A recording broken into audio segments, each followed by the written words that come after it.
Pemirsa, kasus dugaan pelecehan seksual yang melibatkan seorang oknum dosen di salah satu kampus di Jakarta Selatan kini berbuntut panjang.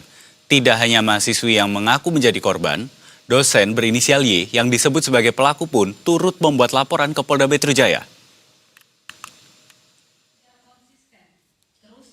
Dosen berinisial Y melaporkan mahasiswi A atas pencemaran nama baik yang tercantum dalam laporan tanggal 10 April 2026.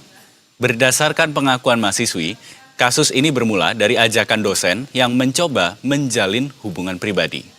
Ia diajak berpacaran, lalu mendapat perlakuan tidak pantas, mulai dari ucapan bernada cabul, tatapan nakal, hingga rabaan di bagian tubuh tertentu. Peristiwa itu disebut terjadi sekitar Mei 2022 dan baru dilaporkan beberapa hari lalu. Kabid Humas Polda Metro Jaya, Kombes Pol Budi Hermanto menyampaikan kedua laporan itu akan diuji untuk menentukan aduan yang memenuhi unsur pidana. Meski semua laporan masyarakat pasti diterima, namun tidak semua perkara otomatis naik ke penyidikan.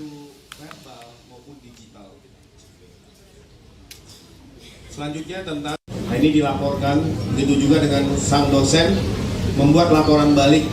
Nah, kami perlu sampaikan kepada seluruh masyarakat, Polda Metro Jaya, kepolisian dimanapun berada, itu tidak akan menolak laporan dari warga masyarakat. Tetapi laporan itu juga tidak akan diterima atau ditindaklanjuti secara utuh apabila bukan merupakan suatu tindak pidana. Yang kedua, tidak cukup bukti ataupun bukti-buktinya tidak terkait tentang peristiwa pidana yang dilaporkan. Yang ketiga, tidak cukup saksi-saksi yang mendukung terkait tentang peristiwa itu, sehingga kepolisian berhak untuk menerima, tapi setelah itu berhak untuk menghentikan proses penyelidikan ataupun tidak naik ke proses